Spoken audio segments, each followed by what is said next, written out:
Hi ಎಲ್ಲರಿಗೂ ಶ್ರೀತಾ vlogs ಚಾನಲ್ಗೆ ಸ್ವಾಗತ. ನನ್ನ ಹೆಸರು ಸ್ಮಿತಾ. ಇವತ್ತು ನಾನು ಮೊಟ್ಟೆ ಆಮ್ಲೆಟ್ ಸಾಂಬಾರು ಮಾಡುವ ವಿಧಾನ ತೋರಿಸ್ಕೊಡ್ತಾ ಇದ್ದೀನಿ ಇವತ್ತಿನ ವ್ಲಾಗ್ನಲ್ಲಿ. ಮೊದಲಿಗೆ ಒಂದು ಮಿಕ್ಸಿ ಜಾರ್ಗೆ ಕಾಯಿನ ತುರಿದು ಹಾಕ್ಕೊಂಡಿದ್ದೀನಿ. ಹಾಗೆ ಎರಡು ಟೊಮೆಟೊ ತೊಗೊಂಡಿದ್ದೀನಿ, ಒಂದು ಈರುಳ್ಳಿ ತೊಗೊಂಡಿದ್ದೀನಿ, ಎರಡನ್ನೂ ಕಟ್ ಮಾಡಿ ಸೇರಿಸ್ಕೊಂಡಿದ್ದೀನಿ. ಹಾಗೆ ಸ್ವಲ್ಪ ಶುಂಠಿ ತುರಿದ್ಬಿಟ್ಟು ಸೇರಿಸ್ಕೊಂಡಿದ್ದೀನಿ. ಕಟ್ ಮಾಡ್ಕೊಳ್ಳೋದಕ್ಕಿಂತ ತುರಿದು ಸೇರಿಸ್ಕೊಂಡ್ರೆ ನೀಟಾಗಿ ರುಬ್ಬುತ್ತೆ. ಹಾಗೆ 4ರಿಂದ 5 ಬೆಳ್ಳುಳ್ಳಿ, ಸ್ವಲ್ಪ ಅರಿಶಿನ, 2 ಏಲಕ್ಕಿ, ಸ್ವಲ್ಪ ಚಕ್ಕೆ, ಚಕ್ರ ಮೊಗ್ಗು ಅಂತಾರಲ್ಲ ಅದನ್ನು ಕೂಡ ಸೇರಿಸ್ಕೊಂಡಿದ್ದೀನಿ. ಹಾಗೆ 4ರಿಂದ 5 ಲವಂಗ, ಜೀರಿಗೆ ಹಾಕ್ಕೊಳ್ಳೋದ್ರಿಂದ ಸ್ವಲ್ಪ ಗ್ಯಾಸ್ಟ್ರಿಕ್ ಕಡಿಮೆ ಆಗುತ್ತೆ. ಹಾಗೆ ಧನಿಯಾ ಕಾಳು 1 ಟೇಬಲ್ ಸ್ಪೂನ್, 4ರಿಂದ 5 ಖಾರ ಇರುವಂಥ ಒಣಮೆಣಸಿನಕಾಯಿನ ತೊಳೆದು ಸೇರಿಸ್ಕೊಂಡಿದ್ದೀನಿ. ಮತ್ತು ಇದು ವಾಟೆ ಹುಳಿ ಅಂತಾರೆ ನಮ್ಮ ಕಡೆ, ನಿಮ್ಮ ಕಡೆ ಇದು ಸಿಕ್ಕಿಲ್ಲ ಅಂದರೆ ಹುಣಸೆ ಹುಳಿನ ಸೇರಿಸ್ಕೊಂಡು ಎಷ್ಟು ಬೇಕೋ ಅಷ್ಟು ನೀರು ಹಾಕ್ಕೊಂಡು ರುಬ್ಕೊಂಡು ಇಟ್ಕೊಂಡಿದ್ದೀನಿ. ಅದಾದಮೇಲೆ ಒಂದು ಪಾತ್ರೆಗೆ ಒಂದು ಈರುಳ್ಳಿನ ಕಟ್ ಮಾಡಿ ಸೇರಿಸ್ಕೊಂಡು ಅದಕ್ಕೆ ಸ್ವಲ್ಪ ಖಾರದ ಪುಡಿ ಹಾಗೆ ರುಚಿಗೆ ತಕ್ಕಷ್ಟು ಉಪ್ಪು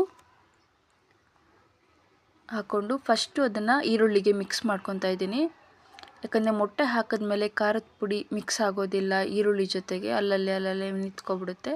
ಹಾಗಾಗಿ ಫಸ್ಟು ಇದನ್ನೇ ಮಿಕ್ಸ್ ಮಾಡಿಕೊಂಡು ಆಮೇಲೆ 3 ಮೊಟ್ಟೆನ ಒಡೆದು ಸೇರಿಸ್ಕೊತಾ ಇದ್ದೀನಿ.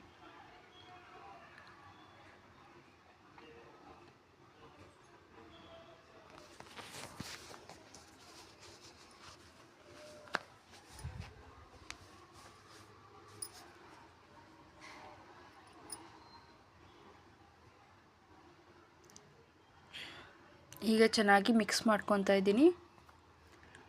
ಇದು ಬರೀ 3 ಮೊಟ್ಟೆ ಇದ್ರೂ ಒಂದು 6 ಜನ ಊಟ ಮಾಡೋಷ್ಟು ಒದು ಬರುತ್ತೆ. ಒದು ಅಂದರೆ ಜಾಸ್ತಿ ಆಗಿ ಕಾಣಿಸುತ್ತೆ, ಸಿಗುತ್ತೆ, ತಿನ್ನೋದಕ್ಕೆ ಪೀಸಸ್ ಎಲ್ಲ ಜಾಸ್ತಿ ಸಿಕ್ಕುತ್ತೆ.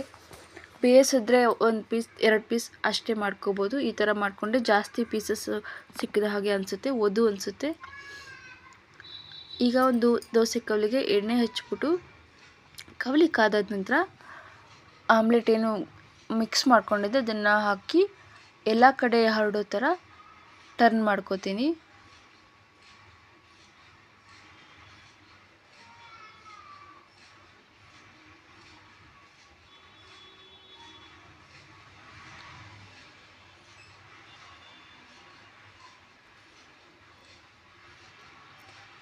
ಈಗ ಅದನ್ನು ತಿರುವಾಕೊತೀನಿ.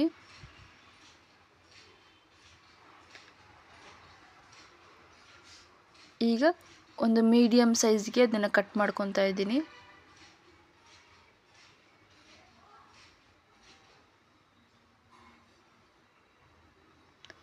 ಮಕ್ಕಳಿಗಂತೂ ಇದು ತುಂಬ ಇಷ್ಟ ಆಗುತ್ತೆ.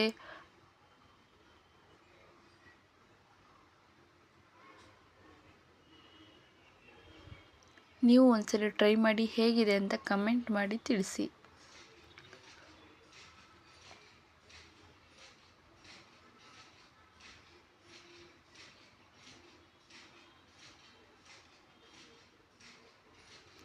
ಈಗ ರುಬ್ಕೊಂಡಿದ್ನಲ್ಲ ಆ ಮಸಾಲೆನ ಹಾಕ್ಕೊಂಡು ಎಷ್ಟು ಬೇಕೋ ಅಷ್ಟು ನೀರನ್ನ ಸೇರಿಸ್ಕೊಂಡು ರುಚಿಗೆ ತಕ್ಕಷ್ಟು ಉಪ್ಪನ್ನು ಕೂಡ ಸೇರಿಸ್ಕೊಂಡು ಕುದಿಯೋದಕ್ಕೆ ಇಟ್ಕೊಂಡಿದ್ದೀನಿ.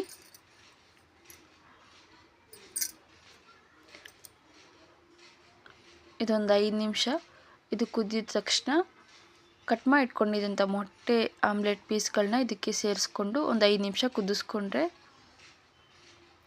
ಮೊಟ್ಟೆ ಸಾಂಬಾರು ರೆಡಿ ಆಗುತ್ತೆ.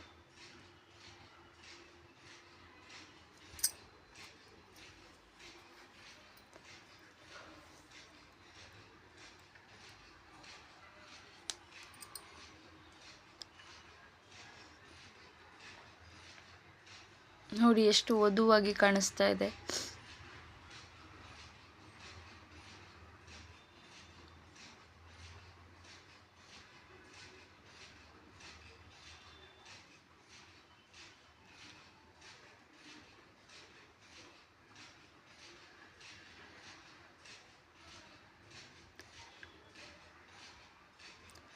ಹಾಗೆ ಯಾರೆಲ್ಲ ನನ್ನ ಚಾನಲ್ನ ಇನ್ನೂ ಸಬ್ಸ್ಕ್ರೈಬ್ ಮಾಡ್ಕೊಂಡಿಲ್ಲ ಅಂದರೆ ಪ್ಲೀಸ್ ಸಬ್ಸ್ಕ್ರೈಬ್ ಮಾಡಿಕೊಂಡು ಸಪೋರ್ಟ್ ಮಾಡಿ. ಹಾಗೆ ಒಂದು ಲೈಕ್ ಕೂಡ ಮಾಡಿ ಈ ವಿಡಿಯೋ ನಿಮಗೆ ಇಷ್ಟ ಆದರೆ. Thank you.